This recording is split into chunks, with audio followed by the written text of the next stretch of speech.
doctor Jorge Barnuevo Romero, un piñaciense de nacimiento. Muchísimas gracias, Will. Tu casa, donde tú viviste, la casa de tus padres, estuvo más o menos ubicada a 1 kilómetro del centro de la ciudad de Piñas. Cuéntanos cómo era la estancia, la molienda, tu casa en general, tu niñez, Jorge. Bueno, Will, mis primeros años de los 72 que tengo, realmente los viví en un escenario era muy bonito, de confraternidad, de armonía, junto a mis padres y mis hermanos. Yo nací en un escenario de mangos, guayabas, zapotes, caña de azúcar, ciruelas, bueno, sidras, etcétera, etcétera. La finca, a 1 kilómetro, como tú indicabas, de la ciudad de Piñas, en la entrada a la ciudad de Piñas, realmente era una finca estupenda, maravillosa. Teníamos absolutamente todas las frutas que te puedes imaginar, entre los árboles, subidos a los zapotes, subidos a los mangos. Bueno, como somos 8 hermanos, con una diferencia de 2 años cada uno, entonces realmente teníamos dos equipos de ecuavóley con la respectiva madrina, porque somos 6 varones y 2 mujercitas, la primera y la última. Entonces, el arbitraje la contratábamos a un árbitro, claro, lo contratábamos a un vecino, Hernán Campos, pero él prácticamente vivía en nuestra casa. Y entonces él nos ayudaba en el arbitraje. Obviamente tenía que soportar ¿cómo te digo? Las bravuconadas de algunos de mis hermanos cuando el pitaje era incorrecto.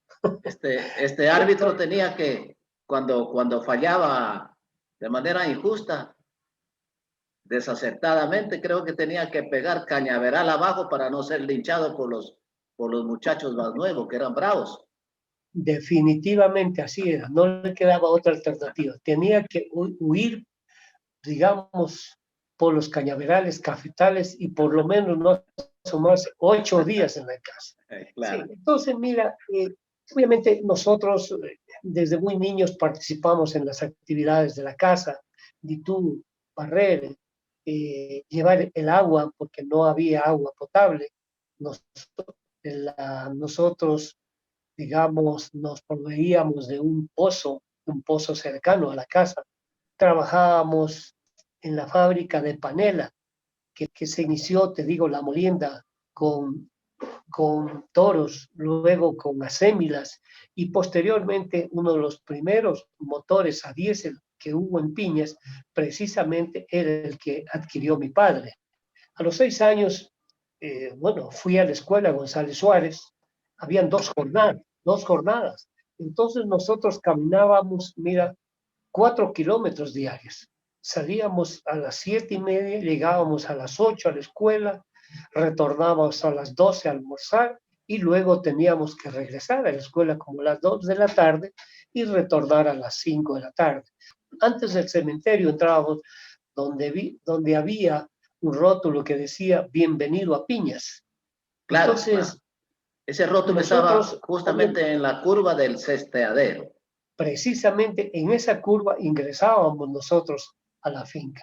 Obviamente el camino que teníamos que recorrer para llegar a la finca y en la noche era bastante funesto, porque no había luz pública en ese entonces. Entonces nosotros obviamente siempre llegábamos a la casa acompañados, especialmente en la noche. Entonces yo recuerdo en la escuela a distinguidos profesores como Rubén Torres, Víctor Peñarreta, Máximo Romero, Gilberto Ochoa, la señorita Irma, la señora Erlinda Torres, compañeros como Jorge Jardín, ¿cierto? Marcelo Moscoso, Cleber Rivera, Papacho Flores, el negro Servilio, Juanito Loaiza. Algunos de ellos no concluyeron sus estudios en la González Suárez. Como eran un poco pelucones, fueran a la escuela particular San José. ¿Recuerdas en ese entonces? Ellos iban con zapatos. ¿Ustedes también iban con zapatos o no? Hoy sí, sí, pero algunos compañeros no. Realmente nosotros sí, sí íbamos con zapatos, Entonces tú eras pero te también, tú eras digo, parte de los pelucones también. no, porque no teníamos los recursos para pagar la educación particular en la Claro. San José, que fue creada por el Monseñor, Ángel Tinoco por Ruiz. Ángel Tinoco Ruiz. Cuando ustedes ya crecieron un poco, todavía vivían en la estancia, en la molienda, en la casa de campo, cuando salían a vender los productos, les daba un poquito de vergüenza, de recelo, porque inclusive se preocupaban por ponerse las mejores togas, las posturas, las mudadas, para que las chicas los vean, porque ya eran ustedes un poco jóvenes. ¿Es verdad? Así era, no nos daba poquita vergüenza, como tú, bastante vergüenza, porque obviamente nosotros, bueno, en ese entonces estábamos pequeños, entonces los hermanos grandes sí abusaban de nosotros, porque a nosotros nos hacían cargar el carrizo donde nosotros colgábamos las legumbres, las hortalizas que cultivaba mi mamá para llevar al centro. Y algo similar ocurría con la ropa sucia, porque mi mamá había contratado a una señora, que no recuerdo el nombre, para que haga el lavado de ropa. Entonces nosotros teníamos que trasladar la ropa en unas alforjas muy grandes desde la finca hasta la casa de la señora que vivía cerca de la escuela González Suárez. Entonces teníamos que cruzar alrededor de 1,5 kilómetros y por pleno centro de la ciudad. Claro.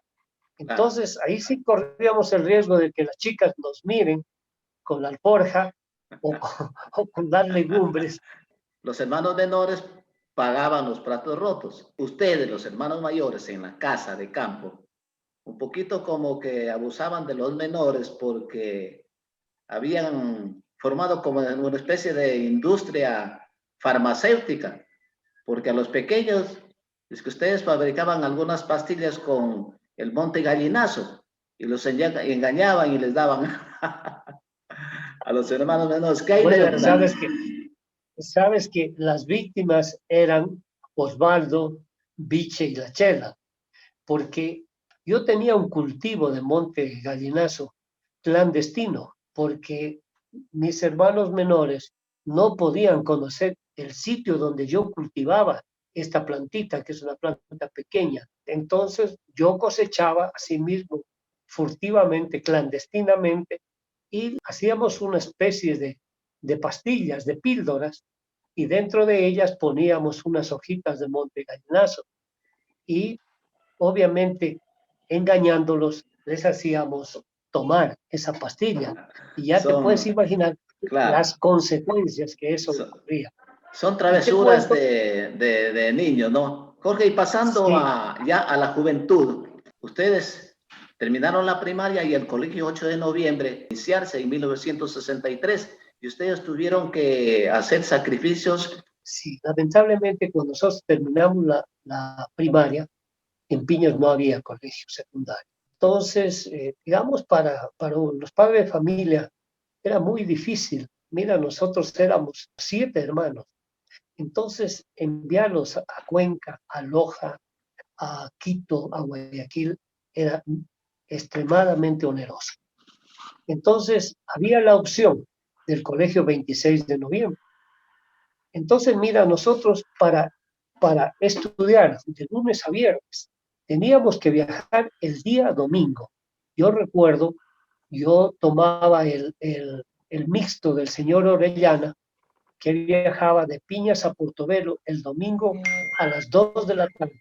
Su parada era frente a la casa de don Elicio Romero.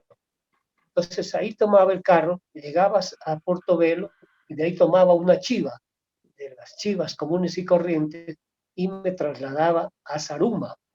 Entonces yo, en los 3 años que viví en Saruma, el primer año, digamos, vivía en la casa del señor Héctor Toro Valareso, el poeta, el que fue rector del 26 de noviembre.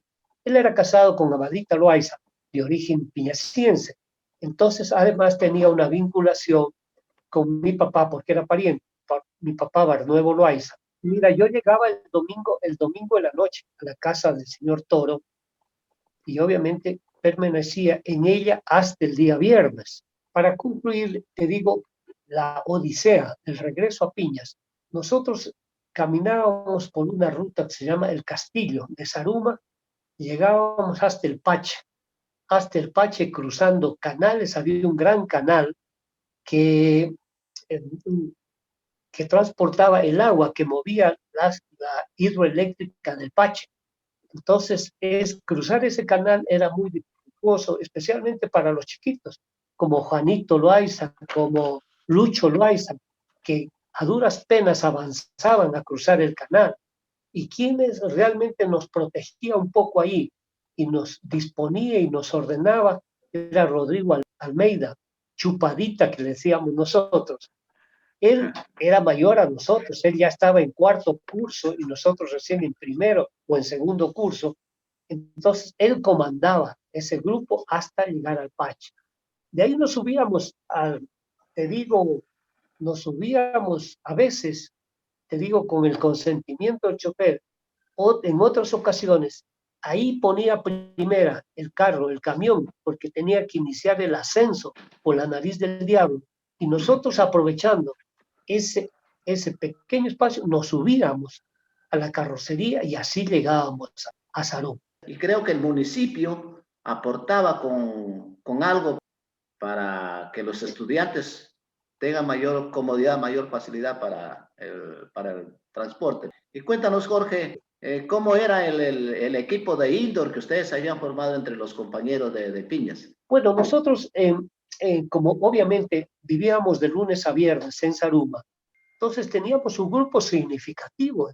Éramos alrededor de 30 jóvenes estudiando en Zaruma. Entonces, obviamente teníamos un gran equipo. Estaba Osvaldo Serrano, Tocho León, Jorge, tu hermano, Medio Metro, Alfredo Ochoa, la abuela Ochoa. Teníamos un equipo realmente poderoso. ¿Quién era el arquero? Como no había otro alterno, yo tenía que hacer las veces de arquero. Y bueno, y eran realmente unos encuentros a muerte, porque recordarás, en ese entonces había una rivalidad marcada con Zaruma. Entonces, eso salía, te digo, a la luz en los encuentros de indoor fútbol, porque en Zaruma jugaba el Pajarito, el Navas, jugaba Juan Ordóñez, que ahora vive en Piñas, ¿no? Jugaba Navas, jugaba La Pluca, muy buenos futbolistas. De Portobelo, yo recuerdo, ahí jugaban el Mocho Moreno, que ahora vive en Piñas, Marco Moreno, había un Marco Correa. Ellos jugaron en el América de Quito, eran muy buenos futbolistas. Entonces realmente era un enfrentamiento, como se dice vulgarmente, a muerte. Jugábamos prácticamente todos los días, a veces nos ganaban, a veces ganábamos nosotros, pero había mucha rivalidad. Posteriormente, ese animado, esas perezas, y nosotros, los piñacienses, tuvimos que casarnos con las arumeñas para, para conciliar un poco. A ver, dime algo al respecto. ¿Cómo fue que tú decidiste, pensaste y dijiste, bueno, de una vez me voy a casar? ¿Cuál fue la razón? Entonces fue Monfilio Sotomayor el que me llevó a Zaruma en su carro y me presentó al rector, que era un señor Espinosa, y era un viernes. Me dice, desde el lunes empiece a trabajar. Y me da las asignaturas de lógica y ética y cívica en tercero y cuarto cursos. Entonces, bueno, ahí trabajé alrededor de 6 meses, conocí a chicas guapas, ¿no es cierto? Amigos entrañables, docentes, muy buena gente. Me recibieron con toda cordialidad y con fraternidad. Pero a los 6 meses yo participo en un concurso de merecimientos, el IERA. Bueno, gané el concurso, fui a Quito a posesionarme y el director me dice, mire, la vacante de Quito no existe. Vine a Loja, ya había conocido a mi esposa, entonces iba con alguna constancia a Zaruma, pero la carretera realmente de, de Veracruz, Portobelo, pasando por Zambi, el Prado, o que se llama Guayquichuma, era infernal. Una carretera desastrosa, angosta, lastrada. Entonces yo tenía un carro muy chiquito, que era un Austin Cooper, muy bajito, y cada vez que iba a Saruma, realmente se destrozaba ese carro. Me quedaba sin tubo de escape, bueno, se rompían las llantas. Entonces era una verdadera odisea. Entonces, en esas circunstancias dije, no, esto hay que parar. Entonces decidí casarme, decidí casarme para evitar ese viaje tan sinuoso todos los fines de semana. Bueno, Jorge, tú te iniciaste en el fútbol como arquero, dices tú, aquí en Piña, ¿no es cierto? Con grandes estrellas, Roque Cabrera, Lucho Loaiza, Osvaldo Serrano, Jorge Torres, Galo Loaiza. Y claro, yo también estaba en esa época. Fuimos futbolistas internacionales, ¿verdad? Porque jugábamos en la cancha del Perú, pues. Así es. Pero yo fundamentalmente, digamos, jugué indoor fútbol. No fui un futbolista destacado, un mero aficionado. Sí, realmente ahí en el Perú tuvimos unas amargas derrotas. Recuerdo cuando por primera vez tapé, me parece que en el Club Liga Deportiva Universitaria nos ganaron, digamos, con un abultado marcador. Creo que nos ¿Cuánto? metieron No, no, siete. no te acuerdas. ¿Ah? Me parece que fueron 7-0, nos ganaron. Realmente en ese entonces, Pero el realmente arquero no tuvo nada que ver. ¿Ah? bastante, bastante que ver, realmente sí, sí. ¿Cuál fue tu máxima goleada? Yo creo que ese 7-0 de Piñas. Ese puede haber sido tu mayor fracaso en tu vida, ¿o Y no? yo creo que definitivamente, pues ahí decidí mejor abandonar el arco y dedicarme más bien Y a otros menesteres. dedicarte al periodismo mejor. Bueno, yo ya era, bueno, cuando me gradué en 1973 en Quito, el licenciado en comunicación, trabajé una temporadita en Saruma, me casé en Saruma, realmente mi esposa Susana Solís Asanza, y nosotros tenemos 2 hijos. Tú en Saruma tenías que impresionar para lograr lo que lograste, ¿no es cierto? Que en Piñas, al que se ponía elegante, al que tenía terno, le preguntaban, oye, ¿qué te vas a Saruma? ¿No pasó por ti eso? Bueno, con algunos amigos en Piñas, a veces estábamos en reuniones y de pronto veíamos pasar algún amigo o profesor y solíamos preguntarle, ¿qué te vas a Saruma? Porque Jorge, ¿por qué esa costumbre? Piñas, parroquia de Saruma, y obviamente la mayoría de los trámites teníamos que hacer en Saruma. Entonces la gente de Piñas iba, digamos, con la mejor toga a Saruma para hacer esos trámites. Digamos, trámites oficiales que lamentablemente no podían hacer los Piñas porque no había las oficinas pertinentes. Y los piñacienses siempre se han caracterizado por el cuidado en el vestir, ¿no es cierto? En la elegancia. Entonces tenían que cuidar ese prestigio, por eso iban a Zaruma bien presentados, bien vestidos, haciendo honor a su tradición, a sus costumbres, ¿no es cierto? Y además no hay que desconocer que los arumeños obviamente visten bien, Pero claro, tanto las chicas como los jóvenes visten bien. Entonces, para no perfectamente. desentonar, obviamente para no desentonar, tenían que ir bien vestidos. Y lo mismo ocurría con la gente de Pacha, de Portobelo. ¿Tienes referencia de la gente, de los campesinos, de la gente que vivía fuera de la ciudad en ese tiempo cuando venían, ¿no es cierto? Caminando o en acémilas y en la quebrada o en el río se cambiaban los zapatos para llegar al pueblo, ¿verdad? Claro, eso es muy real. Yo recuerdo ahí cerca, inclusive cerca de la finca nuestra, para tomar el camino a Mochata, donde teníamos una finca cafetalera, ahí en el río, obviamente nosotros veníamos puro lodo, ¿cierto? Y bajábamos de las acémilas ahí en la orilla del río y nos lavábamos los pies y a veces, obviamente, nos cambiábamos, nos poníamos los mejores, o sea, los zapatos, ¿cierto? Porque, y también ocurría, yo recuerdo, cerca de la Piladora, donde el señor Juan Romero, que le decían Juan Rachero, ¿recuerdas? Ahí en la orilla del río se lavaban los pies y se cambiaban, se ponían los zapatos, toda la gente que venía del sector de la Susaya, del pabellón, para ingresar a Piñas. Eso es verdad, es real. ¿Por qué te dedicaste al periodismo? Cuando yo me gradué de bachiller en Quito, tenía algunos amigos futbolistas, algunos compañeros míos que jugaban en la selección del Mejía, que en ese entonces realmente era lo mejor en fútbol colegial. Iban a Guayaquil, al Vicente Rocafuerte, iban al Pedro Vicente Maldonado en Riobamba y ganaban. Dos de ellos eh, ya hacían sus pequeños pinitos en las radios de Quito.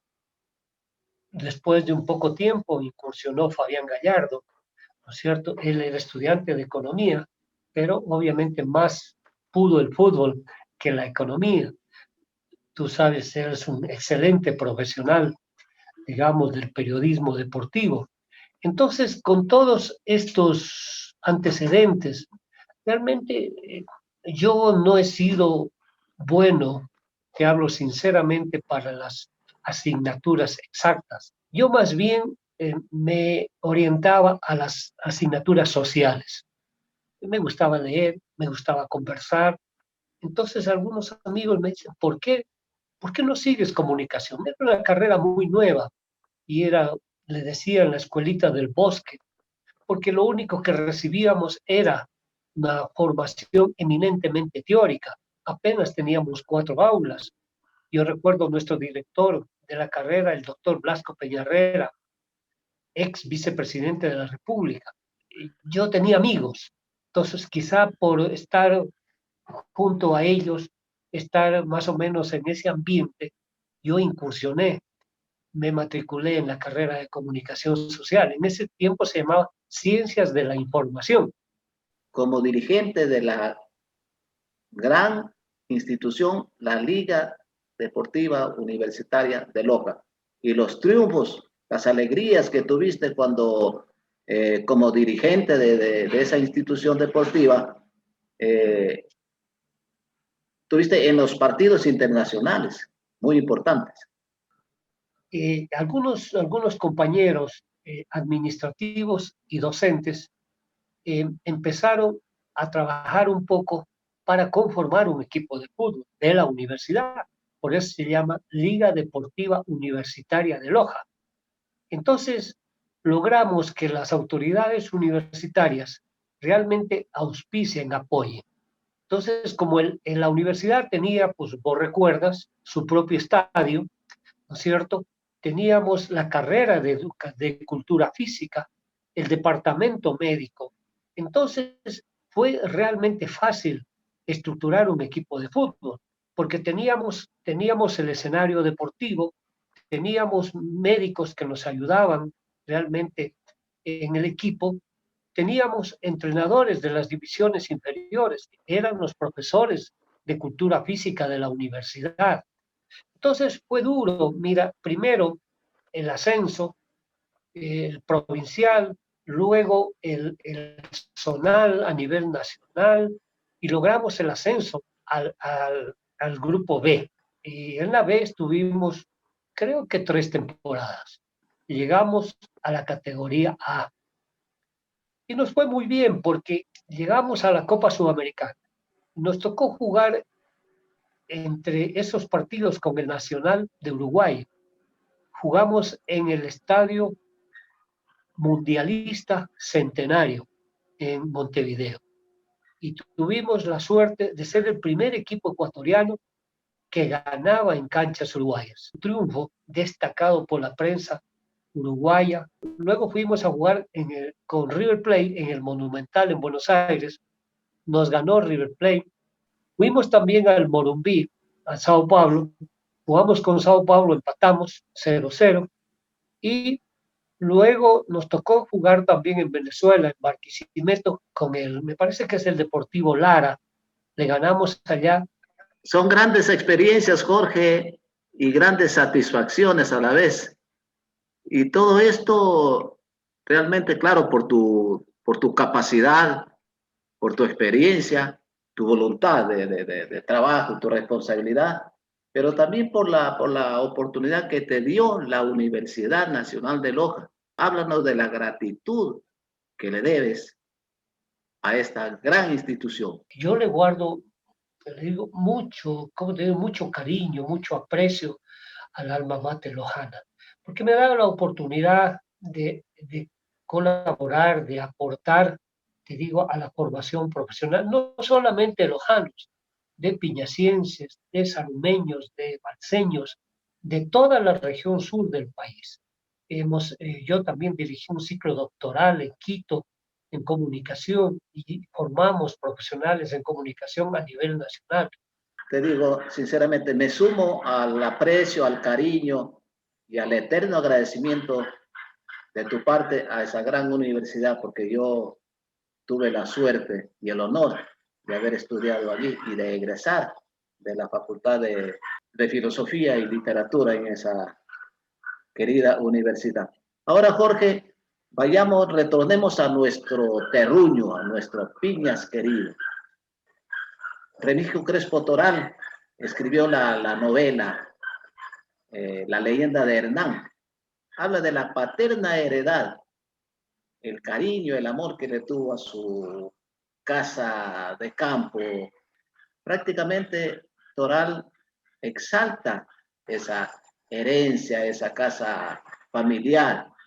Tú en Loja extrañas la paterna heredad, extrañas esa hermosa casa de campo, la molienda, las vivencias de esa época, los juegos. En Malacato, donde estás ahora, ¿tienes algo que te recuerde tu Piñas querido, tu casa de campo? Yo voy a Piñas con alguna frecuencia.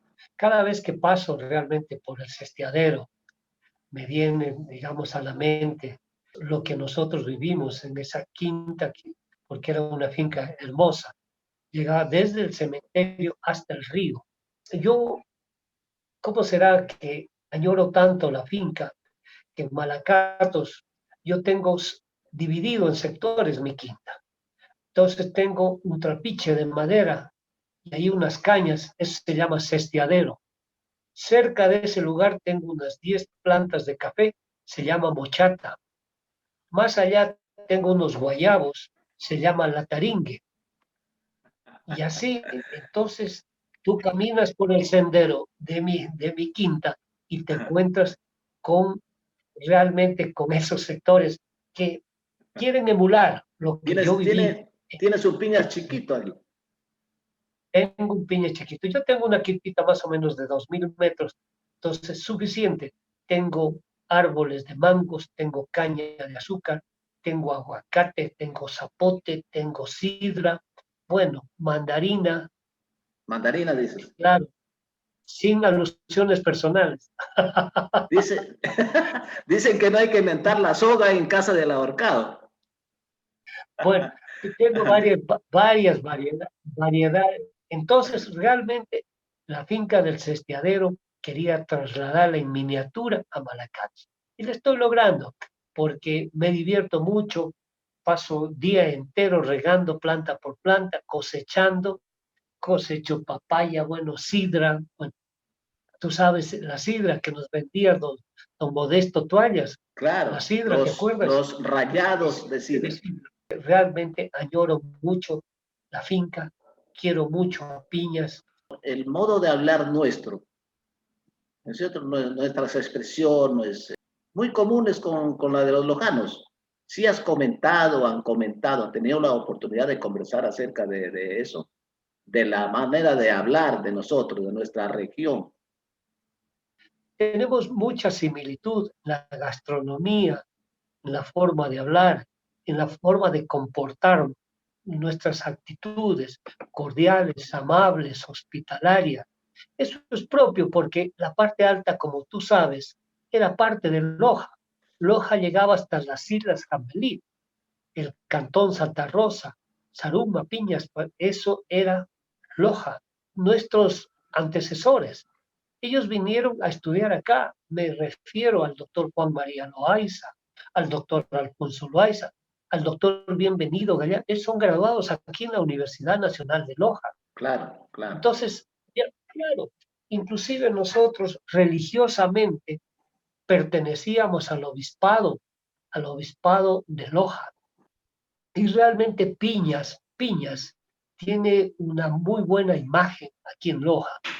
Y Jorge, y el aporte de Loja para la educación y la cultura de Piñas ha sido muy importante porque los maestros vinieron de Loja, los maestros de escuela y del Colegio 8 de Noviembre, tú lo sabes bien. Inclusive el himno a Piñas, que lo escribió Araldo Gallardo, le solicitó a Segundo Cuevas Egli, lojano, para que creara la música. Yo te conversaba sobre el modo de hablar porque quizá tú también lo trataste con tus amigos a nivel académico sobre el idioma que nos trajeron los sefarditas, los judíos sefarditas de España, ¿no es cierto? Ese idioma ladino que nos dejaron como herencia en la parte de Loja y la parte alta de nuestra provincia. Entonces los judíos sefarditas, además de los juegos populares, nos trajeron las costumbres, sus tradiciones y el idioma, marranos como lo llamaban, o los vergonzantes. Quizá tú allá en Loja habrás visto, habrás conocido una mezuzá, una de las tradiciones de los judíos sefarditas. Entonces ese idioma ladino, el que hablamos todavía, los lojanos y nosotros de la parte alta del Oro. Entonces, eso es lo que nos caracteriza y nos diferencia de las demás regiones del país. Así es, mi querido Will. ¿Cómo quisieras verlo a Piñas en el futuro? Yo quisiera fundamentalmente que se incrementen las instituciones de tipo cultural, de tipo de educación superior, de educación tecnológica. Yo creo que los adultos mayores, como somos nosotros, tenemos que buscar insertar en los niños y en los jóvenes estos valores de honradez, de puntualidad, de justicia, de equidad. Yo creo que eso es lo fundamental para que sea una ciudad sostenible, sustentable. Tenemos que incrementar, te digo, la formación cultural, humana, moral, ética. Yo creo que eso es lo vital, porque lo otro tenemos. Nosotros tenemos lo fundamental, que es su desarrollo económico, pero yo aspiro que Piña sea una potencia cultural, ¿no es cierto? Una potencia, digamos, educativa, que siga, como te digo, formando esos profesionales que nos han dado identidad a los piñasíes. ¿Qué te parece, Jorge, si nos permites escucharte con un... ¡Viva Piñas, carajo! Esta ha sido una entrevista más del programa Conversando con Mushinga. Muchas gracias. Será hasta una nueva oportunidad. Chao.